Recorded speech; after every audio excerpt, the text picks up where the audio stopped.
Good evening, everyone. I'd like to call to order a meeting for Tuesday, September 19th. I do want to make note, there's an addition to the agenda, 2.1, item 12.6, PR-17, 2023 janitorial services. Is there any disclosure of pecuniary interest in each thereof? Seeing none, I do want to make a note that Kathy Burkhardt Justin has declared a pecuniary interest on 6.1 and 17.2.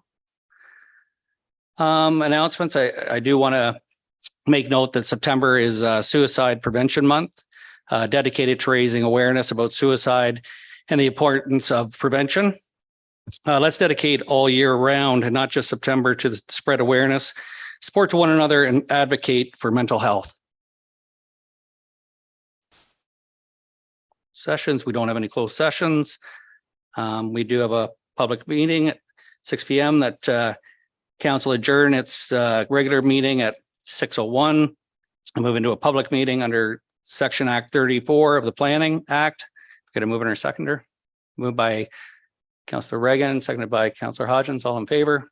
It's carried.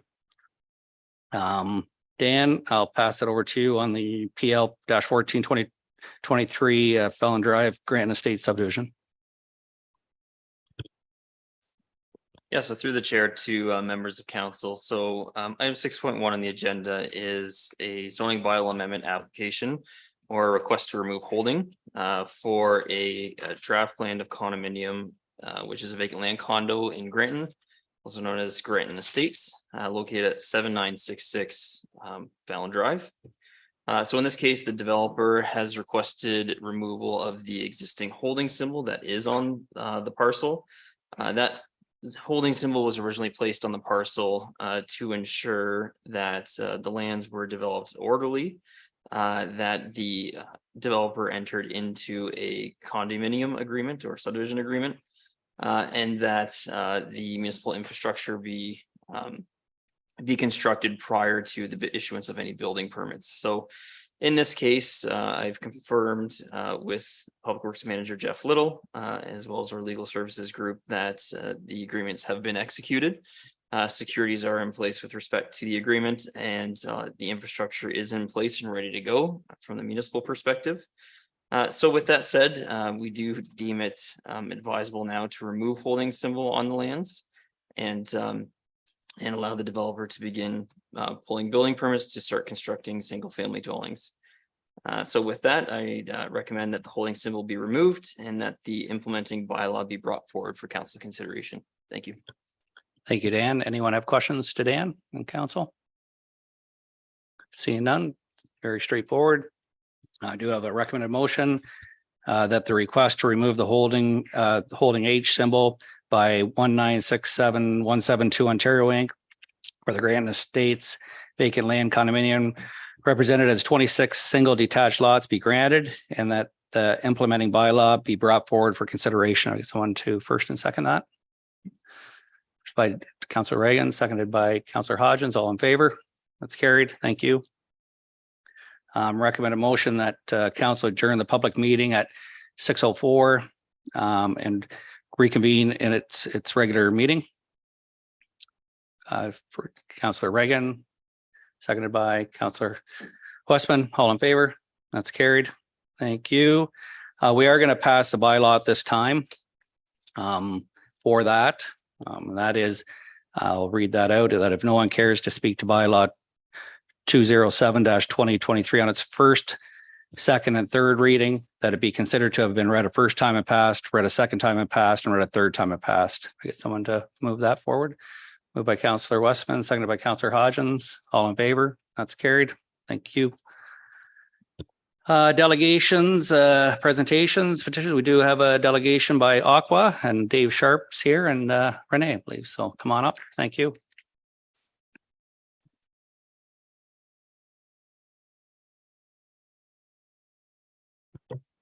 Thank you, Your Worship. Through Your Worship to council and members of municipal staff, thank you for having us here tonight. Renee and I are glad to always come and see you.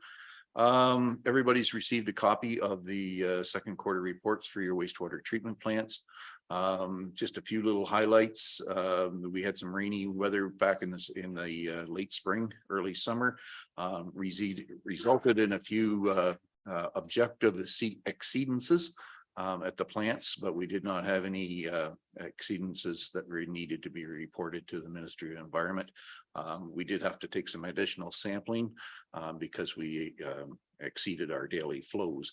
But no real bad news there. The Granton, and there was 37 days in Lucan that it was over in flows, and 10 days in the Granton treatment plant that it was over on its daily average flows.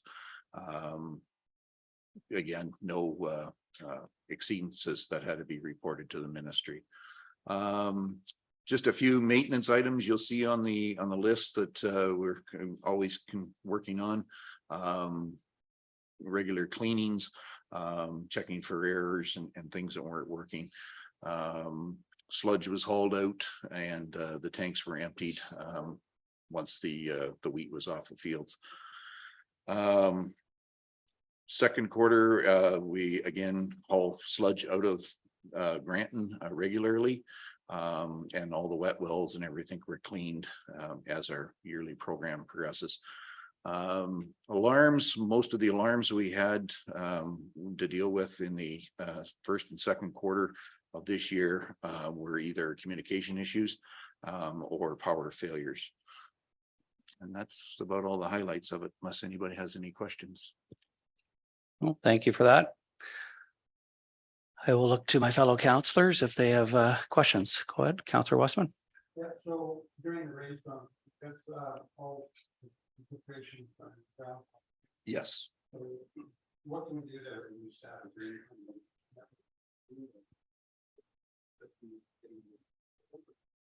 Well, we were suspecting there's a lot of infiltration from a number of different sources. And I think Jeff's staff are looking into some possibilities of doing some I&I investigations in the coming future, probably in 2024, I would imagine. So, yeah. So I know we're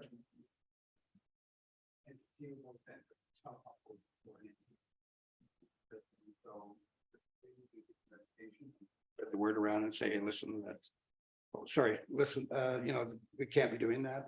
That's a possibility. I know it's not related to this report, but the shredder pumps, we're looking at getting some shredder pumps put in the Granton system. Yes.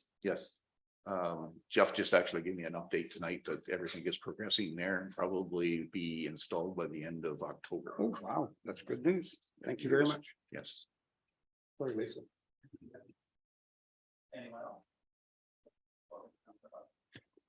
Thank Go ahead, you. Thanks for that report and the presentation. I just wanted to ask about the sludge removal that's done with Bartels. Just could you explain how that works? Like where they take it to? Is it put on fields here locally, or what does that process look like? Yes, most of the sludge is hauled relatively as close as possible. The fields have to be approved by the MECP and licensed. And because Bartels are also a licensed hauler of waste. So generally they'll find a field in this area to reduce hauling costs. Some of the last stuff that was hauled out went to a field over by Stratford. It was just that it was the most convenient place at the time. So. Thanks. Just one other question. I think the wastewater treatment plant in Lucan looks like we're at about 85% of the rated capacity. So we're getting close to the limit of that. So I guess just looking ahead, and this may be to staff as well, to Aqua, with new developments and housing coming on. And we obviously have the wastewater treatment plant planned, but are we going to run into any issues if we, keep adding flows to that, or are we gonna have to hit a point where development is restricted because of the capacity of the plant, or what's that gonna look like in the next couple of years? Jeff's got his hand up there, if that's all right. Yeah, and through the deputy mayor. So we'll keep an eye on So when we figure out the average daily flows, which you're right, we're approaching 85%. We keep track of what we've approved through the planning process, and we subtract that from our average daily capacity. And one of the benefits that we have on our system in Lucan is that when we have the high flows come in, we do have the ability to send it to the lagoon. So obviously, when our flows are at say 60 or 70%, and we have high flows, we have fewer crossovers to the lagoon. As we approach the 100% mark on our daily average flows, we'll end up having more and more flows to the lagoons. And what Aqua does is once that the flows go back down below normal, we then can redraw it back out of the lagoon and process it back through the plant. So because of those lagoons, we do have the ability to go past. Generally, once we get past 80%, it becomes touch and go with the sewage treatment plant.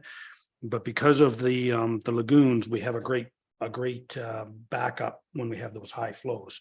So as long as we don't approach the daily average flow, we keep an eye on it, our system will continue to function pretty decent. So. All right, Councillor Reagan, do you have something? I do, if I may. Yep. Your worship, thank you. So when I'm looking at page 4, the maintenance and capital activities for both Lucan and Granton, and I'm just thinking, I'm seeing more and more, as I'm thinking about these reports over the last year or so, more and more replaced, repair, and I'm just seeing more and more incidents. Is that just my imagination? Are we seeing more of that? Is that because there's more use on the facility, or is that something we're going to be seeing like more of, less, or what do we need to do with that? Yeah, through your worship. Thank The you. plant is aging. And there are a number of items that are, we would call kind of babying along, kind of keep it till the time we do the expansion.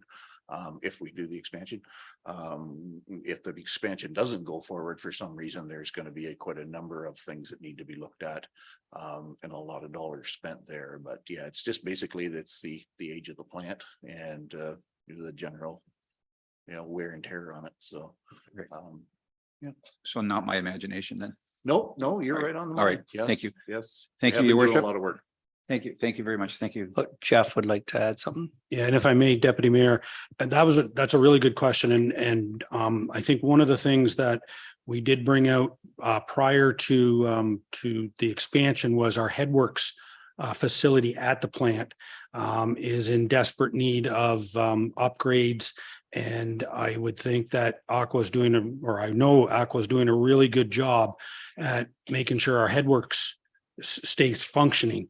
And I think that's the benefit of the expansion, is that we're going to catch some of this stuff that's already on the list for replacement. And it certainly is a sign. The growing number of repairs that we are having to do is based on the amount that we're putting through it and the age of the plant. Anyone else? Comments? Oh, great questions. Thanks for answering them. Anything further to add by anybody? See nobody. Thank you. I'll read the recommended motion that council receive the Lucan and Granton second quarter operational reports from Aqua for information. Mover and seconder, moved by Councillor Reagan, seconded by Councillor Hodgins. All in favor? That's carried. Thank you. Thank you for coming out. Thanks for your time. Thank you. Appreciate it. All right, adoption of minutes. I've got a motion here for that the regular council meeting minutes and closed session minutes of September 5th, 2023 be approved and circulated as amended. Mover and seconder, moved by Councillor Westman, seconded by Councillor Reagan. All in favor? It's carried. Thanks. Number 9, business arising from the minutes. Just a note that we did add the billing for postage for bills and that to be looked at during budget time. So that was added for discussion at that time. Did anyone else have any other comments? Seeing none. Correspondence. 10.1, nothing was pulled. Anyone wish to comment on any that was listed? Councillor Reagan? If I may, Chair, number 4, Police Services Board update. I was just wondering if I could just ask staff, Ron, and I know there's a limited number of people that are going to be on that board appointed, and I'm just wondering how you could, if you can just talk to us a little bit about just how that looks for Lucan Biddulph and how we are assured of being represented at this point. I know it's early, but I just wondered, I think people would be interested in knowing that. So through you, Mr. Deputy Mayor, good question. You can see from the table that's included in that that correspondence. There's four representatives that have to be drawn from the 7 municipalities in the county, plus 3 different First Nation organizations. So it's going to be, everybody will not have a seat at the table. I think that's pretty obvious when you've got 10 possibilities and only four chairs at the table. So at this point, it hasn't been decided who and how. That I believe will come at some point down the line. But my understanding is that the mayors will sit down with hopefully representatives from the 3 First Nations and decide how those 4 representatives are going to be split across those 10 organizations. Okay, if I may have just a quick follow-up. Yep, go ahead.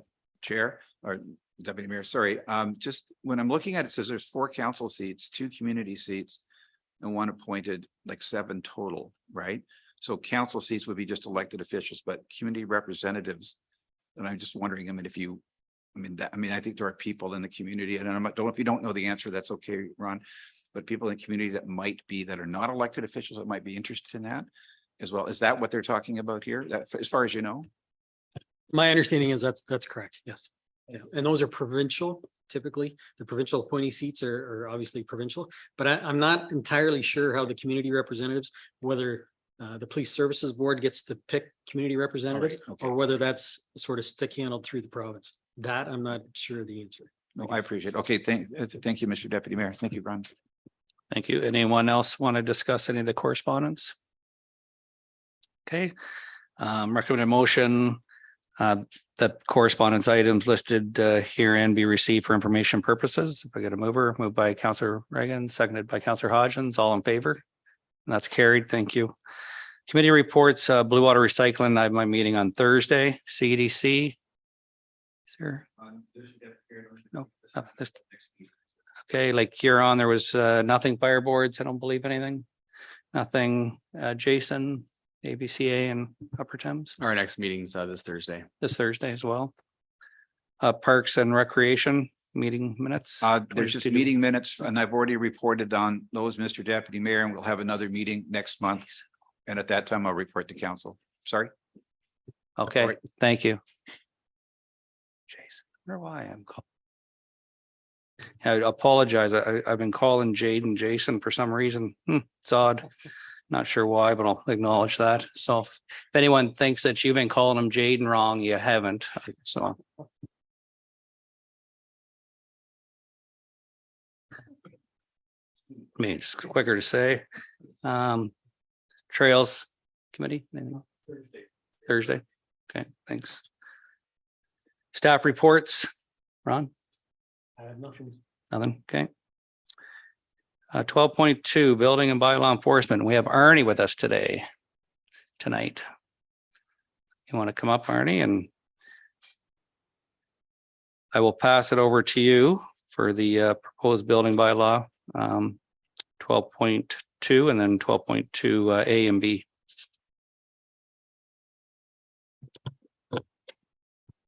Thank you, Deputy Mayor.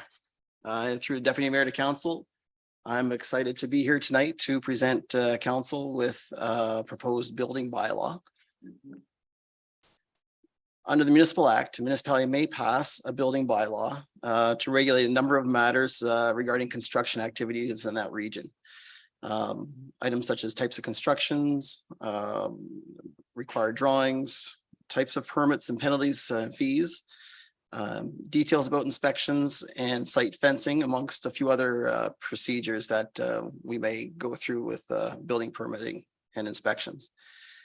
In 2012, Lucan Biddulph passed its current building bylaw, and since then, there's been some significant changes in the industry that we'd like to update this building bylaw with. In my report, I outline a couple examples of those.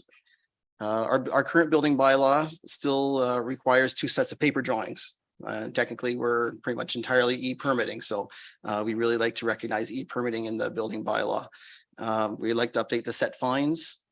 We'd like to include a section on remote inspections and recognizing that that happens in the industry from time to time. If an inspection fails and time is of the essence, we let them send us a picture of whatever's been fixed so they can carry on with construction. So it's something that we'd like to recognize in the building bylaw. Also, we've included more the opportunity for building division to ask for more details regarding grading, groundwater, surface water drainage, and impacts on the neighboring properties and local infrastructure. And this is something at one point we recommended including this in a site alteration bylaw, but in speaking with our county solicitor, that taking it through our building bylaw is just as effective and probably more appropriate. So that's what we're recommending we do. In 2021, as council knows, we expanded our service agreement with by extending it to Adelaide, Metcalfe, North Middlesex, and Southwest Middlesex. And each of our 5 municipalities have its own unique independent building bylaw. So we're bringing this to councils this month in hopes to have a consistent single building bylaw that all councils can consider and adopt. Yesterday, I was in Adelaide, Metcalfe, and last week, Middlesex Centre passed this bylaw. Tomorrow I'm in Park Hill with North Middlesex, and in a couple of weeks we'll be in Glencoe with Southwest presenting the same bylaw. I can say the bylaw has been vetted through our county solicitor, and we're comfortable that it meets all applicable, any legal challenges it'll withstand. So I offer it to council for consideration. Any questions you may have? Okay, thank you for that, Arnie. And for anybody watching, there's just been a change in the chair. So I want to just thank the deputy mayor for sitting in while I was otherwise occupied. Any questions or comments from council for Arnie at this time on the bylaw? Councillor Regan. Thank you, Your Worship. Arnie, I'm just, when you're on the second point, talking about setting fines, are fines not consistent throughout like throughout different municipalities? And when you say setting fines, is that something that has to come back to council for that? And again, are we out of line with respect to our fines? Are we too high, too low? Yeah, through the mayor to councillor, the set fines really are established individually by each municipality. It's not a provincial fine, such as speeding down the highway. There may be a fine for that. That's in the Highway Traffic Act. But each municipality can pass its own set fines, whether it's on the noise bylaw or a fence bylaw or a building bylaw. So there are limits and set fines, and the province has to approve what we're recommending. But ours are unique to us. And generally, they're very consistent with where we're at right now with our current building bylaw. Right. Thanks, Sandy. Thank you, Madam Mayor. Any other questions or comments? Councillor Hodgins. Thanks, Madam Mayor, through you to Arnie. Thanks, Arnie, for bringing this forward. Good to modernize our building bylaw here and have consistency with our neighboring municipalities as well. You mentioned that the site alteration item and that some items that we were exploring through that may be addressed through here. And going back to that public meeting we had about the site alteration bylaw, or the proposed or the draft site alteration bylaw, there's a lot of concerns from the local community here about that, particularly when it came to moving dirt or the regulation of fill or those matters. So is that activity covered off through here, or is that excluded? Just noting those concerns. Sure, through the excuse me, through the mayor, no. So moving dirt in a field would not be regulated through the building bylaw. This is really to deal with building permit applications. Great, thank you. Just to confirm that. And just one thing that I thought was interesting, I think it was item 16 within the bylaw regarding remote inspections, and just wanted to, I guess, get more information on that. Is that sort of becoming the new normal or more common? And do you foresee any risk with allowing remote inspections now and in the future? Yeah, great question through the mayor. Nothing, in my opinion, nothing beats an on-site in-person inspection. And it's not our aim to replace any first inspections with something remotely and not attending the site. But from time to time, we will have, say, an installation inspection on a Friday afternoon where there's a small thing that needs to be fixed. We can't come back, but they really want to drywall on the weekend. We don't want to hold them up, so we'll let them send us a picture of the corrected item. Or same with occupancy. We've had situations where there's no peephole in the front door of a house. So we won't permit occupancy without that peephole, but it's on a Friday afternoon and they want occupancy that night. So they'll send us a picture of the peephole. And, you know, you could think that they try to trick you and, you know, I'll send you a picture of any peephole, but we'll take our own picture of the site at a distance. So, you know, we know the picture they send us is the location where we took our picture with the deficiency. So it's a good tool, and it happens in the industry through COVID from time to time, even for social distancing. We've done FaceTime calls, we've accepted pictures, and this is just to accept sort of the reality in the industry that it happens from time to time. Okay, thank you. Okay, any other questions or comments? Okay, with that, you do have a recommended motion in front of you. I think that Arnie mentioned it, but the bylaw is not being passed today. It will be brought back at a later date. I believe, Tina, you've sent it in to have the fees reviewed, correct? Correct. Yeah. Okay. So the motion in front of us is that report BLD-04-2023, the proposed new building bylaw be received for information, and that council passes a new building bylaw to be effective January 1st, 2024. Can I get a mover and a seconder for that, please? Councillor Westman and Councillor Regan, all in favor, and that's carried. Okay, your next report. Excuse me, through the mayor to council, I'm presenting just a brief bylaw enforcement update report to council. Sort of give you a snapshot of where we're at this year and what we've seen this year, some typical bylaw enforcement matters. The report outlines a few typical situations that we've seen this year and that we see almost every year, whether it's dogs off leash, sandwich fencing, long grass and weeds, garbage complaints, and some chicken in residential areas. The table in the report outlines, I guess, the number of each of these that we've seen this year. Does a comparator to what we've seen last year. The numbers look higher this year than the previous years. There's some accuracy to that, and there's some, our filing system right now is really good, and we've really made use of the citywide system, and Julie and Maggie have been really helpful with dealing with some situations directly with the complainant that doesn't have to reach bylaw enforcement. So I think a lot of that was last year. Didn't make this table, the summary table here, but we've got a good summary system going now. So hopefully year to year now we can get a good comparison going. Okay, thank you for that. Certainly on the surface, it does look like there's a significant increase in complaints.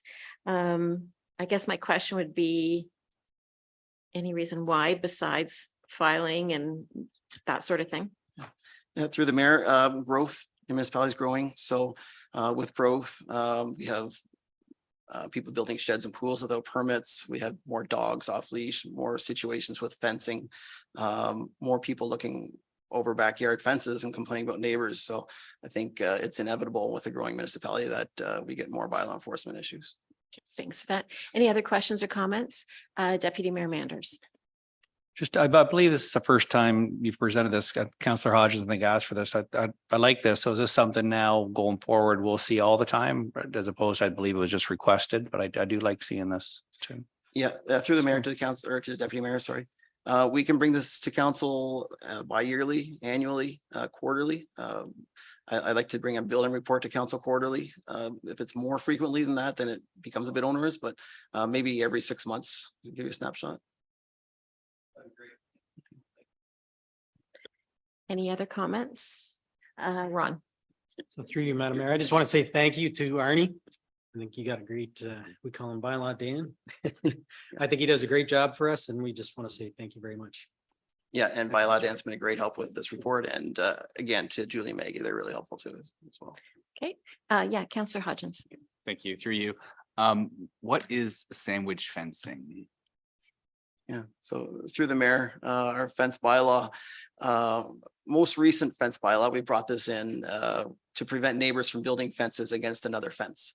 So our fence bylaw requires the fences to be separated by at least 2 feet, so the space there between the fences can be maintained.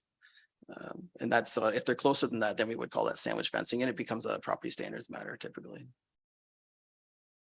Thank you. Any other comments? Okay, with that, you have a motion in front of you to receive that report for information. I move her in a seconder, please. Councillor Hodgins and Deputy Mayor Manders. All in favor? And that's carried. Just before you scoot out, Arnie, I want to take this opportunity to congratulate Middlesex Centre, and in particular you and your department for the recent presentation of the PG Marshall Innovation Award at AMO. Lisa and I were sitting together during that time, and we both looked at, because we saw you in the front row, we thought, what is Arnie doing in the front row at AMO? So it was very exciting to be in the audience when that was announced. And just for anybody watching, Middlesex Centre received the honor for building efficiencies shared received this honor for building efficient shared services through technology. Middlesex Centre was the first municipality in the province to transition to a fully automated paperless 3 permitting system for building services.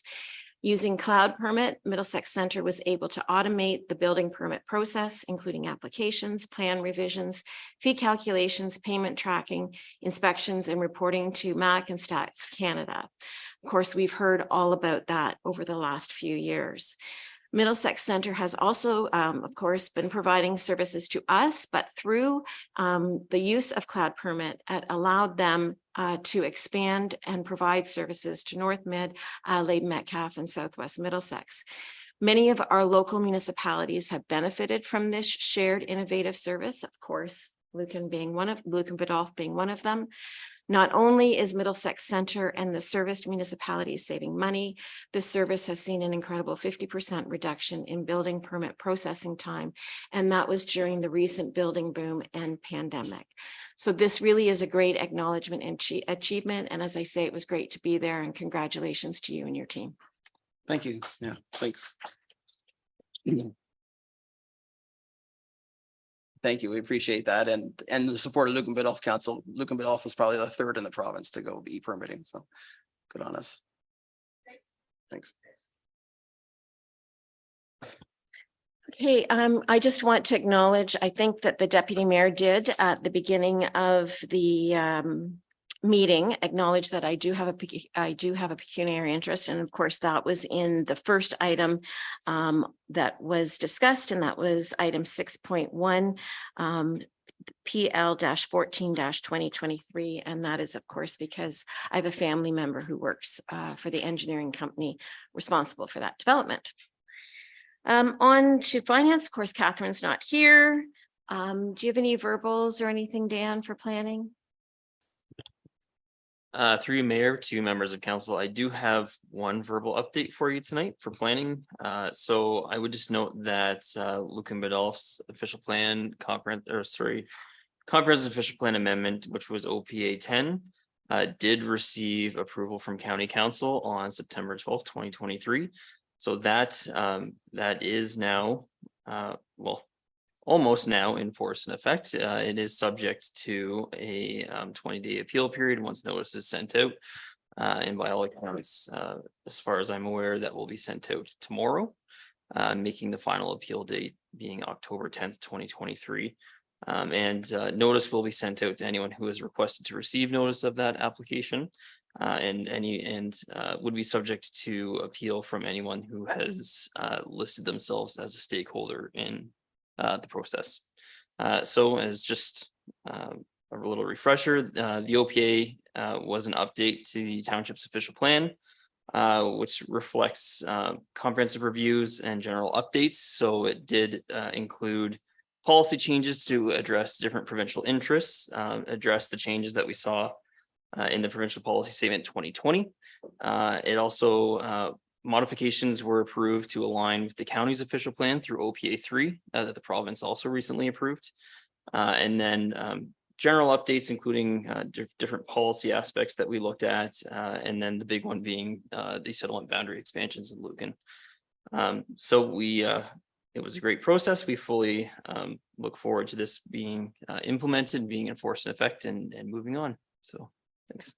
Okay, great. Thank you for that, Dan. Questions for Dan on that verbal? Okay, that is good news. We'll anxiously await the appeal process. Okay, on to Public Works. Jeff. Thank you, Madam Mayor. I do have one report for council tonight, and that's on a sidewalk extension on Main Street. As council is aware that they did request that I look into connecting the sidewalks, existing sidewalks, and connecting some sort of link to the new commercial development that's being constructed on the edge of town. Dillon Consulting has completed that design, and in that design, it really does lay out two basic distinct sections. The first section is across the street from here. Basically, we can put in permanent cement sidewalks from the arena to 283, which is the last house as you leave town on the west side. And the reason I call this permanent is because we have stormwater and we have curb and gutter, and we have 4-lane width of Main Street in this area. So that was identified that was an upgrade that could be done, and it could be done permanently. The second section, or the second part of the design, was how do we get from the sidewalk, or the concrete sidewalk that's permanent, out to the development. And it was, we all realize that at some point we're going to urbanize the rest of Main Street going out. But at this point, until we get some more development in the area, that's just not an option at this time. So we outlined that we could put in, and I'll call it an asphalt trail. A trail it doesn't do it justified. It's basically a more of an asphalt type sidewalk that'll go out. It'll be available it'll be accessible. It'll be available for bikes, pedestrians, and we can go from the normal sidewalk that we have on Main Street and use this asphalt trail and get to the development. So as part of that, the normal operation would be, and again, I'm bringing forward a couple of options for council. Option one would be to what we would normally do and put all this into a tender package and put it out next year. This year, we're finding that, we're running, we're already into the fall. So it's a little bit short in the season to issue a tender, and hope to have that done by the end of the year. Option two, which I bring forward, would be to provide some pedestrian safety. And in option two, what I'm suggesting is that we look at completing the first distinct section, which would be extend the concrete sidewalk out to the edge of town. So we get it from the arena, basically, extend the concrete sidewalk out to 283 Main, which is at the end of town. So that would basically connect the crosswalk at the arena to both sides of the road, and then we can get people out to 283 on a normal sidewalk like we do in the rest of town. I'm then proposing that part of it would be to expand the shoulder portion that goes from 283 out to the Westdale Commercial Center, and put that in this fall, so it has a chance to settle and has a chance to go through a freeze cycle. It would be gravel, and that would give a safety factor to allow pedestrians, bicyclists, anything that can get off the road a little way from the highway and use that area safely. This would provide safe access for most of the fall, through the winter, spring, into the summer until we can put the asphalt surface down, which I'm thinking would probably be May or June, as long as council approved that. Council has expressed some concern with getting pedestrian safety out there and the timing of these upgrades. And that's why I'm recommending option 2 to council. It makes sense to get the concrete sidewalks in now and get a gravel shoulder out to the development and allow people to walk in safety. Having done that, in part of this report, I have contacted a number of contractors for pricing. Like I've already touched on, a lot are booked, and basically have got back to me that they don't have any room in the rest of the season. So I did receive 2 quotes. The first quote was a complete quote from London Paving and Concrete. This includes sidewalks, concrete sidewalks to be installed, boulevard laneways and paving to be finished, and topsoil and grass seed restoration along the area from the arena out to 283 Main. As part of getting quotes, I did receive a partial quote for just the sidewalk portion, and it's listed in my report. So I'm confident that I believe that the London Paving is providing a very competitive quote. So I'm not worried about that.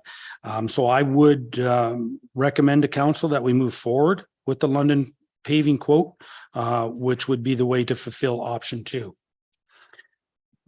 Impact to the budget. There's no impact to operational, as this expenditure will come from the Capital Construction Reserve Fund. And I don't see an issue whether we do it this fall or we do it in late spring or the summer, because the money is in the reserve fund. So we can spend it this fall, or we can spend it in the spring, summer to do it. So I don't see that being an issue either with either option available. So I'll leave it at that and open it to comment. Okay, thank you very much for that, Jeff. All right, comments, discussion from council. Councillor Westman. Yeah, see you, Madam Mayor. I personally would like to see something done in the fall, because it's going to be open for business and people are going to need to get down there. The only concern I have is winter maintenance of the gravel. Can we blow the snow off that safely and not affect equipment? Yeah, and through the mayor, part of the deal with that widening of the shoulder, we can easily just take our snowplow equipment and clean off the gravel. So it's not an issue. It will not be comparable to a hard surface. We will not be riding like obviously salt and sanding in that. So there will be a little bit of a winter issue on traveling, but it will be able to be cleared and will just like a normal gravel road would be. Thank you. Did you have anything else, Councillor Westman? Okay. Councillor Regan. Thank you very much, Madam Mayor. So, Jeff, I'm just looking at a picture at 283 Main going out to the Westall Shopping Center, and I'm looking along that road, and I'm just wondering about lighting, because I see lights on the right-hand side of the street, left-hand side where that walkway sidewalk's going to go. There's no lighting there. I'm just wondering how we would increase pedestrian safety with having some kind of marking there, because there's going to be people walking there, especially if once it starts getting dark at 6 o'clock at night. So I'm just wondering about that. As I'm just looking at that, I don't see anything, and it's quite a stretch. It's an open field. I'm just wondering if we put our minds to that at all. Yeah, good question. And through the mayor. So part of the design was to do a street lighting review, and obviously there is not enough street lights. There is street lights all the way out and we will call it on the east side, but it's not up to code, so it does need to be improved. So part of the design is to add street lights on the west side eventually, and that'll be something I would bring to council on budget during budget. Having said that, we will be when we go to do the permanent sidewalks, we'll ensure that that design and that implementation doesn't restrict the ability to put street lights in. Okay, so we are planning, the planning from my department is to add streetlights. But until that goes through the budgetary process, it's just in the planning stage. Okay, thank you, Jeff. Thank you, Madam Mayor. Counselor Hodgins. Thank you, Madam Mayor. Just my first question really quick. Do we know when the Foodland and the other stores are going to open? The end of the month. Well, Foodland. Okay. And then I'll have some comments. I do have concerns with option 2. I think with putting things in, I think by extending the sidewalk out there, we're encouraging people to start to walk there. Like right now, there's no pedestrian access to the site. By putting the sidewalks out and grading the shoulder, my concern is that we're sort of encouraging people to take that walk that may not be safe, depending on the lighting levels. You know, you're walking on a gravel shoulder. We know vehicles speed through there. There's no curb protection.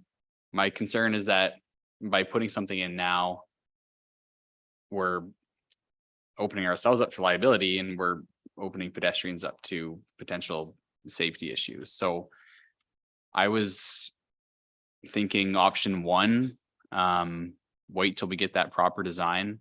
I think Councillor Regan makes a really good point about street lighting, and I think the sidewalk connection needs to be looked at comprehensively. I know it is being engineered, which is really good. But we need to make sure it is safe, accessible. We're not opening ourselves to liability. So those are some of my comments. I was going to bring up winter maintenance for that shoulder as well. So those are just some concerns I have with option 2. So Madam Mayor, I think and we totally get your point of view, and that was one of the discussions we had at the staff level, and Jeff and I had quite a conversation about that. Our biggest concern is maybe not so much if it was just the Foodland, but once the McDonald's is open there, trying to keep the kids from walking up the side of the road, it's going to be pretty tough. And that is our biggest concern. If we don't do anything, are we putting ourselves in a worse position than doing this and trying to keep, it's an interim measure. We all agree on that, but is it better than doing nothing? And I guess that's the question that was the big question. Follow up, Counselor Hodgins. Yeah, thank you. I think that we do have to maybe talk to I don't know, insurance people or get their perspective on this, just if we are creating liability. I haven't seen the design, but I'm thinking it's like maybe we have to put a sign there that says, sidewalk ends, or there's just not that connection there. We obviously want it to be there and we want this to be accessible, but unfortunately that's where we are now. So I'm not sure if that's something that could be done from a risk management perspective, if that could be factored into this.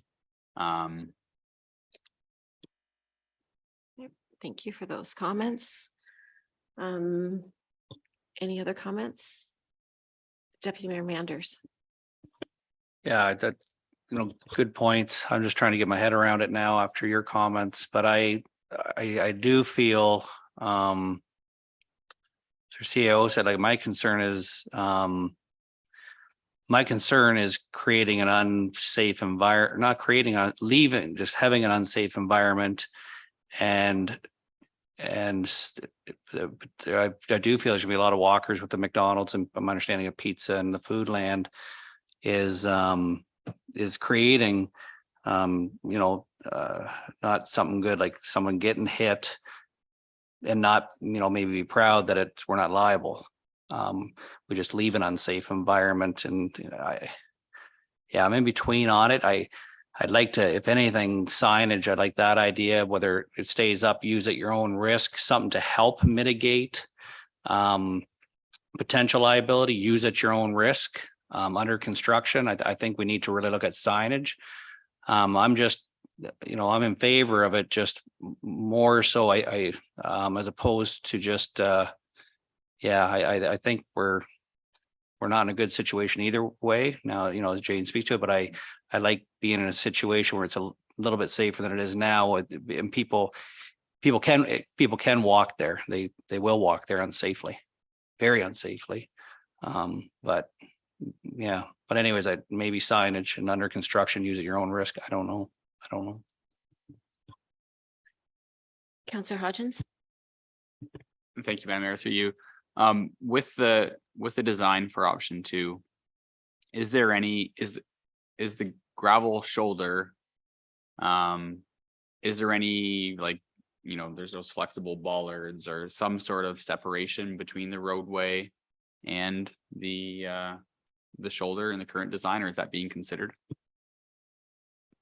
Yeah, and through the mayor, at this time, the design does not show the bollards. There is enough separation between the road. We should be able to have a gravel section stay and a paved section. So there should be enough separation, and the speed will be lowered to, obviously 50 kilometers an hour as a main street should be. At this point, we don't know exactly, should it have bollards all the way along? That's something that I really haven't got my head around yet. That's not part of the design. Can I just ask for clarification, Counselor Hodgins? Are you talking about bollards, like in the event that we make the decision to go ahead with option 2? So we're just extending the sidewalk. We're fixing up the gravel from the sidewalk to the stores. Are you talking about bollards in the interim, or are you talking about bollards in the final design? I'm just talking about bollards in the interim.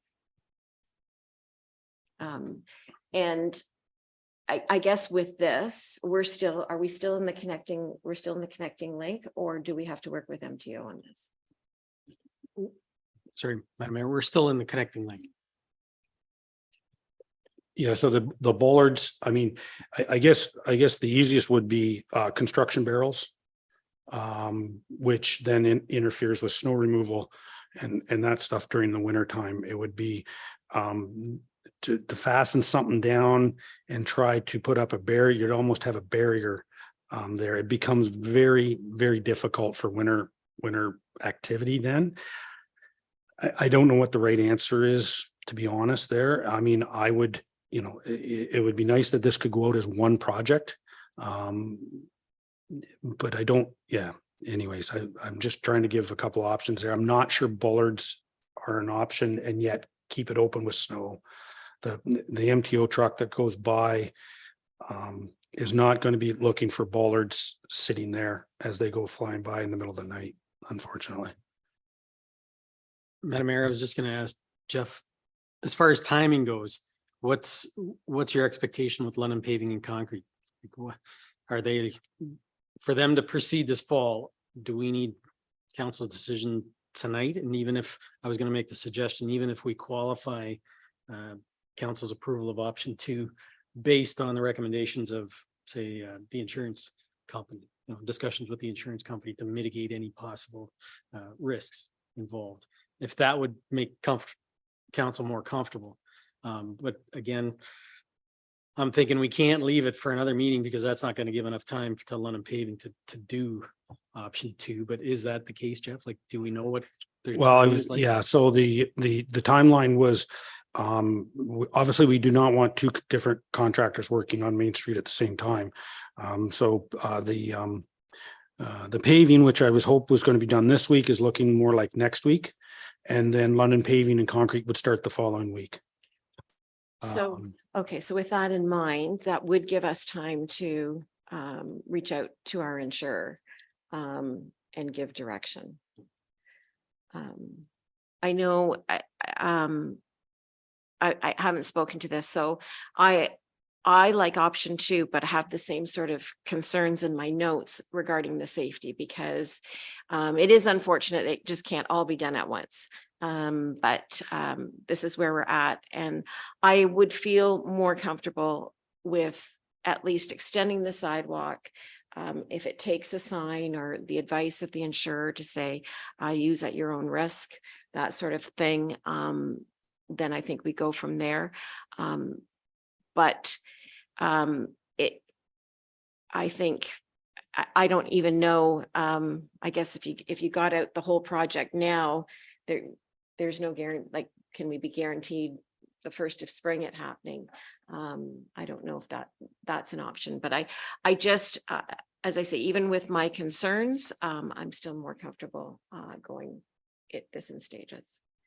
Jeff? One of the things I might add, and I'm meeting with a lighting contractor tomorrow, actually, and to see what kind of timeline we could be looking at getting streetlights put in. It is a major expense, but if council is concerned and wants to try and get as much safety in there as possible, I certainly can try to get streetlights in there, sooner than later. Hopefully we could even get them in through the winter, have them going as soon as possible. If that was something that council thought was something they'd want to see right away. I guess I would be I'm just speaking personally here, but I would be interested in the plan. To Councillor Hodgins' point too, I just don't want to do something for the sake of doing it. I want to make sure that it all works together with the final plan, and that, we're not ripping anything out and we're not having to do that. But certainly any information that you can bring will certainly obviously help us. Jeff? So maybe a bit of confusion. So Dylan has completed the final plans. So we do have the final plans for this. Like I said, it is 2 distinct areas. One where we have a permanent sidewalk going in and the asphalt trail, and street lighting from the arena right out to the Westdale project. So it's all been designed. We have basically, it could go to tender. We can prepare, I have not asked Dylan's to prepare a tender. So if we wanted to move forward with option 1 and see what kind of timeline we could get with it, we certainly could.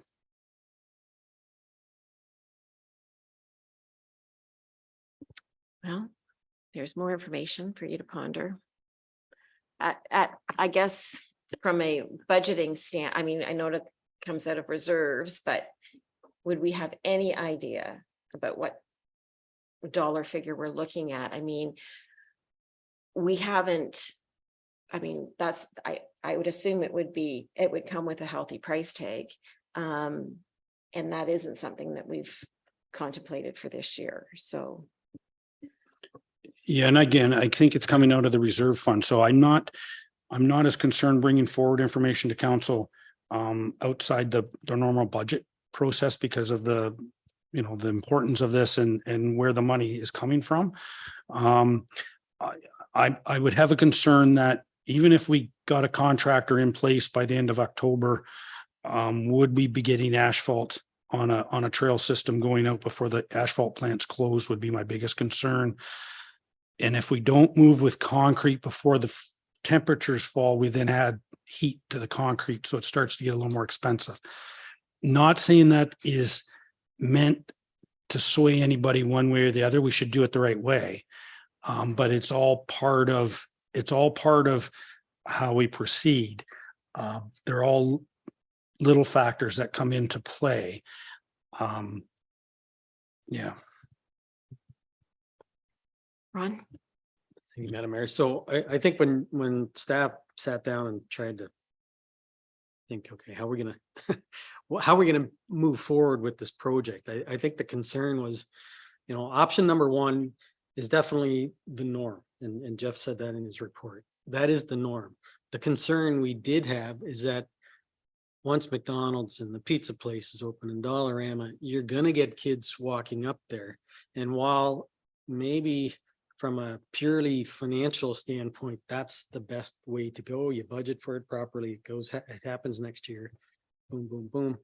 If something were to happen, none of us around this table or in this room would feel very good about that decision. And I think that's kind of where there is no perfect answer here. And I think what we're trying to do is sort of bridge that gap as best we can and make it as safe as what we can. And do what we can with the timeline we've got and the money we've got. Because a full build out, you're right, it's a very large price tag, but that's, I think it's, Jeff, I don't even know the ballpark number, but it's a large, it's a large number. But that's the full build out to the whole thing. And that is going to take a lot of money. So I think we're trying to find the best way forward with the least amount of risk to our kids and pedestrians. Councillor Regan. Thank you, Madam Mayor. No, I thank you for that, Jeff. No, I support this option two, because I really honestly believe we need to do something. And I feel that's the right thing to do, is to make sure that we've got something in place. And I do understand the concerns, 100% get that. But we've got to move forward with doing, I think option two will do that, but there's got to be a way of thinking about how do we make it a little bit safer. And when you're looking at it, I walk it every day. And I walk, and I know that just either right now you can just walk into, right along the curb, and I understand, but just on that one side of the highway, walking out there, and we've got a lot of people that are going to be going out there, and a lot of people are going to be walking, driving and walking out there as well. But again, there's got to be a way to make that a little bit safer. But I think not doing anything is the wrong thing to do. I think option two is the best, I think anyway. So we have to have something in place to make it a little safer, and there's got to be a way through lighting, and I know barriers may not be the option. I'm not sure, but there's got to be a way of putting something out there to make it a little bit safer. Signage was mentioned as well. Under construction, use at your own risk, not completed, whatever we wanted to do. So, but again, not doing anything, I don't think is not the right thing to do. Thank you. Okay, any more comments? Councillor Hodgins. Just going back to the discussion about talking to our insurer about the liability. Looking for potentially, I guess, amending the motion to have that built in there. So we are comfortable that we'll only be proceeding with the advice of those professionals. Yeah, I don't have anything to propose, but I'm sure if others are in agreement. So right now, the recommended motion is for council to give direction. So I guess I would be looking for a member of council to do that. And I would say if the motion is going to be to recommend for option two, then wording would also be included that to go ahead with that option after staff has consulted with the insurance re-risk management and have come up with mitigation solutions. Okay. So that would be for option two. If somebody wants to make a motion for option one, or if somebody wants to make a motion to do nothing. So I will look to council. Councillor Westman. Through you, Madam Mayor, I'd like to make a motion to pursue option two with the caveat of having risk management done through our insurer. Okay. Councillor Westman and a seconder, Councillor Regan. Comment? Yep. Just comment. I think there was a lot of good discussion here and a lot of good ideas and points brought up. So just lighting, signage, I think that all needs, I'm sure that is being looked at by the engineers, but I think we all want to be sure that there's as much signage out there as possible. Probably also signage for the vehicles, so they're aware that there are pedestrians walking there as well. So just hope all those, concerns can be addressed. Thanks. Thank you for those comments, Councillor Hodgins. I think we'd all agree with that for sure. Okay, any other comments? So all in favor of that motion that's on the floor, and that's carried. Thank you very much. Did you have anything verbal, Jeff? No, Madam Mayor, not at this time. Parks and Recreation, Paul. Thank you through you, Madam Mayor. The report in front of council tonight is in regards to janitorial services at Lucan Biddulph Community Memorial Center. A request for proposal was released for this service, and we did receive 10 proposals for consideration. As well, staff did explore additional options to create a janitorial position at the Lucan Biddulph Community Memorial Center, should the results not come back favorably. However, at this time, staff would not recommend this approach since we did have favorable bids that are comparative to hiring a new employee to come back. And by hiring an outside company, the township will have the benefit of not having to cover this period, this position during vacation or sick time, and can ensure that the work will always be completed. We did notice, however, there was some variation in proposed pricing. So we did reach out to follow up and to ensure nothing was missed out of the scope of work due to the competitive prices presented, especially by the recommended company. And it was to note, staff did note the scope of work was covered, as well as staff made note there was additional items in the successful proponents proposal that had actually been offered by other companies as an extra for an additional cost that were included. Staff made note as well that the attention to detail to the scope, especially regarding the exterior of the facility that was added into the proposal, was quite favorable. We also had requested a cost per day for additional cleaning. Should one-off events happen, we should be prepared for these outside of the contract. And the successful proponent had a quite favorable per day quote to offer to us. We felt the hours of operations and the days per week that were presented were adequate to maintain our facility with the busy schedule that we have. And they were able to meet our October 1st start date. It should be noted as well that the 5 days are flexible. It's a 40 hours and it's not Monday to Friday. So it's flexible to be based off our schedule as we had requested. So based upon all of this, staff has recommended that janitorial services be awarded to Clean Krista Services for janitorial services, Lucan Biddulph Community Memorial Center for $40,560 annually. To be note, $50,000 was the amount discussed at budget time to allocate for this service. And this full amount will not be utilized in 2023, but however, will be reflected in the 2024 operating budget. Okay, thanks for that, Paul. Comments or questions from council on this report? Councillor Regan? Very quick question. Paul, just how long is the contract for it? If it's in there, I missed it, sorry. In their proposal, we said that we set aside that there will be a probationary period to make sure that we are getting the quality of work. There's also an exit clause that we will be implementing in there for if at any time we feel the work is not being completed. But the idea is for a 1 year period of time. Right. Okay. Thank you. Okay. Thank you, Madam Mayor. Thanks, Paul. Okay, and then jumping on that, so 1 year, but the ability to renew, and then what's that renewal period? So it'd be renewal period of an additional 1 year for two additional years. Okay, yeah, Oh, sorry. Councillor Regan? Okay. Thank you. Sorry. If I missed it again, sorry. So when's the start date? If we go with this? October 1st. Okay. Thank you. Councillor Hodgins. Thank you, Madam Mayor, through you. Was there consideration in the RFP as to whether the company was local or not? And a second part of that question is, I just see this company is based out of Toronto. So just wondering how that works from a staffing perspective for this company.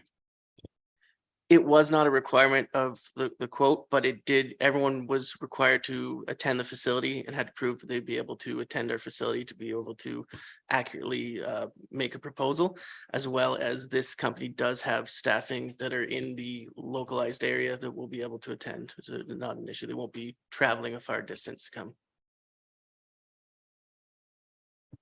Okay, thank you. Deputy Mayor Manders? Yeah, I had the same comment as Councillor Hodgins. I'm concerned about, the compared to maybe the other ones that are more, if they're based out of London, backup employees, maybe volume, even though they understood that they have work, as you said, in the area, but I would think other companies that are within the London area at least would have backup employees potentially if someone doesn't show up. My concern with it is how cheap it is. It's going to be interesting. I mean, I'd be almost more in favor of someone out of London in the second highest price at 5 days of 8 hours. It just seems like we're setting it up for failure, but I don't know. It just that company has to make money. That's $20 an hour. You back off the costs of the employer's expenses for an employee. I mean, you're down to $16, $17 an hour. So I'm not happy about the low tender on this one. Thank you. Were there references checked? Yes, there were references checked on this, and the main comment that kept coming back was the reliability of this company, as well as their respect for the facilities and the quality of work. And it was even, the comment was the competitive price is phenomenal for the work that you're getting. Councillor Westman? Yes, through you, Madam Mayor. So they provide all their materials, the cleaning solvents and all that stuff and equipment. That's all part of the agreement. For this, we put for the proposal for both options, but after review of the pricing, especially since our staff will still be required to maintain the facility as they normally do, we will still be providing all of our own equipment and stuff, and that is reflective in all these companies' prices that's presented.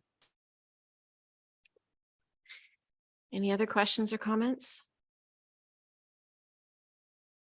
And so what is the clause to, I guess, be relieved of the contract? We'll still have to draft up the agreement prior to this decision tonight, but the clause is we always can give them a 30-day notice to remove the contract should we feel that they're not meeting our required services. All right. All right. Any, Councillor Hodgins? Thanks, Madam Mayor, through you. Do we see this as a long-term plan, or is this something that we're going to, I guess, continue to look at through budget processes? And I guess looking at our other facilities and buildings more comprehensively? Through you, Madam Mayor, I believe it's something we will consistently be looking at, especially at the budget time. Should we find that the services are quite valuable for the dollar amount and they're meeting our needs, I think that would be quite appropriate to address as we move along. Potentially even say if we were very happy with the service, maybe want to increase a day, or maybe want to utilize the service elsewhere. I think it absolutely will always keep track of that. Okay, any further comment or questions? So you have the recommended motion in front of you, and I'd ask for a mover and a seconder for that, please. Councillor Regan and Councillor Westman. All in favor? And that's carried. Thank you very much. Did you have any verbal? Nothing verbal? Okay. Lisa.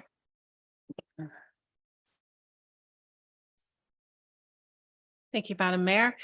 Before council tonight is a informational report on the township's plans for the upcoming Truth and Reconciliation Day on September 30th. It outlines what the plan is internally.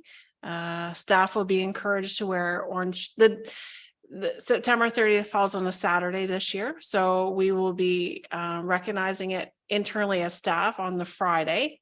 Encouraging people to wear their orange shirts that day. And we will be participating in like a learning lunch again this year, followed by some other resources that will be provided to staff throughout the week leading up to that day. Any staff working on the Saturday, September 30th, will also be encouraged to wear the orange shirts that day. Our offices will remain open on Monday, October 1st, as that is a federal holiday. It falls to the Monday, but we will be remaining open for that day. Some other municipalities are closed, but we will be open for business as usual. And our social media campaign will kick off the week prior to, so the Monday up into the Saturday with different informational on the truth and reconciliation throughout that week. I think, yeah, just more information, keeping council up to date to what we are doing as staff. Thank you. Okay, thanks, Lisa. And then further to that, I guess to add to Lisa's report, the official plan, that was actually one of the comments that was submitted to the county, and it came, I believe, from the Chippewa of the Thames, I believe, was that there was no reference to Indigenous communities in Lucan Biddulph. And with that, the staff at the county level, if you look at the official plan now, there's a preamble at the beginning that essentially serves as a land acknowledgement. And so with that in mind, I've used that language, and my plan going forward then is to begin our meetings with a land acknowledgement. So this is the wording that the staff drafted for the OP and what I've taken. So the township is located on the treaty and traditional territory and ancestral lands of many Indigenous peoples and is covered by several Upper Canada treaties. The Township of Lucan Biddulph recognizes and celebrates the contributions of Indigenous communities in our shared cultural heritage. The Township of Lucan Biddulph is now home to many First Nations, Métis, and Inuit peoples and communities that have a unique relationship with the land and its resources and continue to shape the history and economy of the township. The township recognizes the unique role Indigenous communities have in the development of our communities. The contribution from Indigenous communities ensure the sharing of unique perspectives and traditional knowledge. The Township of Lucan Biddulph recognizes the importance of consulting with our Indigenous neighbors and communities in an effort to build constructive, cooperative relationships through meaningful engagement to inform our decision-making and build partnerships. We acknowledge historic and ongoing injustices that Indigenous peoples endure in Canada, and we affirm our commitment to honoring Indigenous voices, nations, and cultures, and to moving forward in the spirit of reconciliation and respect. Are there any questions or comments on Lisa's report for information? Okay, with that, I would ask for a mover and a seconder to receive that report for information. Councillor Westman and Councillor Hodgins, all in favor? And that's carried. Did you have anything else, Lisa? Okay, thank you. Councillor comments.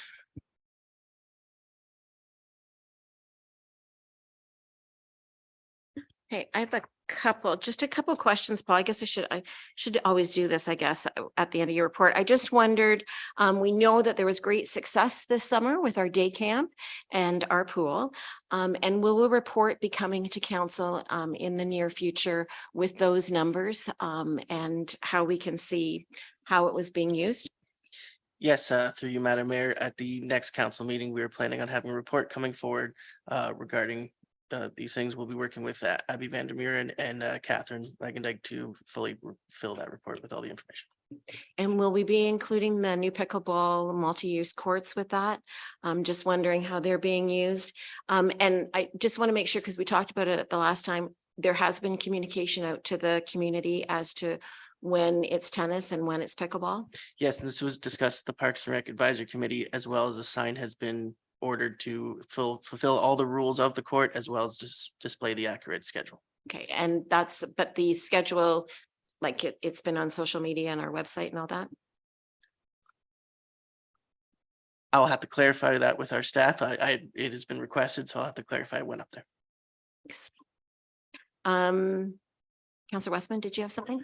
Yes, Madam Mayor, I nearly missed this. I just wanted to say that our scouting and guiding community campfire on Friday night went very well. We had good attendance, and thank you, Madam Mayor, for attending and singing along with us. And I'm glad your ears didn't bleed when I sang a song, but it was a lot of fun, and we had a good turnout. A lot of kids and parents came out to enjoy with us, and we help them to learn a little bit more about scouting and guiding and what we do and the impact on our community and what the impact on the kids is that they develop and learn useful life skills. They form bonds and build memories that will last them their entire lifetime.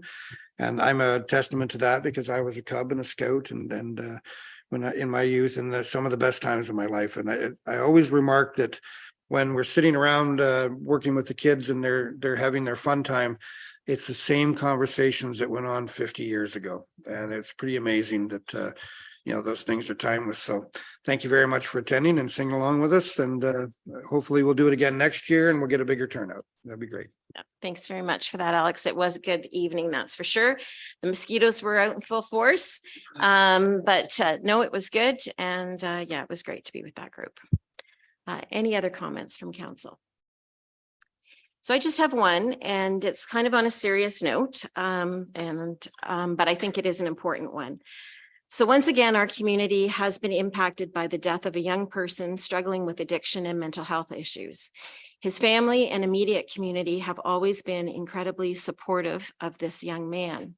His struggle with addiction and mental health began at a very young age. And I want to say that I am doing this with permission from this young man's family. The family has always worked to make sure that his addiction did not define him. However, it is a reality of his journey that they cannot ignore. Even though he experienced multiple attempts at sobriety, he continued to battle. And this battle with addiction and mental illness pushed many people away from him, especially over the last 2 years. And he found himself struggling deeply with loneliness. And he faced many difficulties. Every day was a struggle. His parents have been vocal about being open, honest, and supportive when it comes to dealing with addiction and mental health. And I know that they will continue this important advocacy. While addiction won this battle, as his mom asserts, his story is not over, and they will not let that be the legacy of this young man who so many in our community knew. As we have shared so many times, there are many resources out there. If you or someone you know and love is struggling with addiction and or mental health challenges, help is available. 1-833-456-4566 is a number that should be plugged into each and every phone. It is the mental health crisis support line. Locally, you can access resources through CMHA's Reach Out program, and you can reach them through www.reachout247.ca. You can contact them through email at info@reachout247.ca, or you can reach them by phone at 519-433-2023.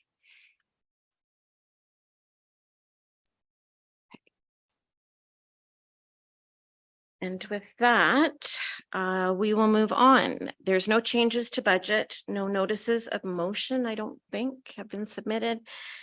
So we'll move into our motions and accounts. We do have the accounts for July and August in front of us tonight. And the motion in front of us is that the Council of the Township of Lucan Biddulph receive the attached accounts as paid for information as follows. For July, the total is $1,115,513.77. For August, it's $938,549.69. If I can get a mover and a seconder for that, please. Councillor Westman and Deputy Mayor Manders, all in favor? And that's carried. The next motion in front of us is that council authorize Rhonda Frieder to enroll in Unit 3 of the Municipal Tax Administration Program offered through Seneca College at a cost of $417.87, including HST. A mover and a seconder for that, please. Councillor Regan and Councillor Hodgins, all in favor? And that's carried. Moving into bylaws, 17.2 was dealt with earlier. And my pecuniary interest that I submitted to Tina does reflect that. I just forgot to mention that when I mentioned that verbally. So we have two bylaws in front of us at the moment, and that's bylaw 40-2023 to authorize the execution of a data sharing and services agreement with Municipal Property Assessment Corporation. Ron, did you want to talk to that just a little bit? Thank you, Madam Mayor. So this is more or less a consolidation of 6 previous agreements with MPAC. So it does, consolidate all 6, and they are the municipal license agreement, the product use sheets related to use at kiosk, tax calculators and websites, municipal connect terms and conditions of use, Ontario parcel master agreement, the MPAC terms and agreement, or terms and conditions, and lastly, the service level agreement. So it combines all those under one document, and it just clarifies that all municipal departments have access to MPAC. I guess prior to this, it was not clear, and it looked like it was just the Treasury Department only. So this does open up possible uses for things like collection of fines, monetary penalties under the Provincial Offences Act, delivery of things like public health operations, rent reduction notices, issues of waste collection tags, et cetera. So it does expand the potential uses of the listing. So. Okay. The other bylaw we have, of course, is 17.3, and that is the confirming bylaw for tonight's meeting. Our motion in front of us is that if no one cares to speak to bylaws 40-2023, 41-2023 on their first, second, and third reading, that they be considered to have been read a first time and passed, read a second time and passed, and read a third time and passed. Mover and a seconder for that, please. Councillor Hodgins and Councillor Westman, all in favor, and that's carried. And our adjournment at 7:26. A mover and a seconder, please. Deputy Mayor Manders, Councillor Regan, all in favor.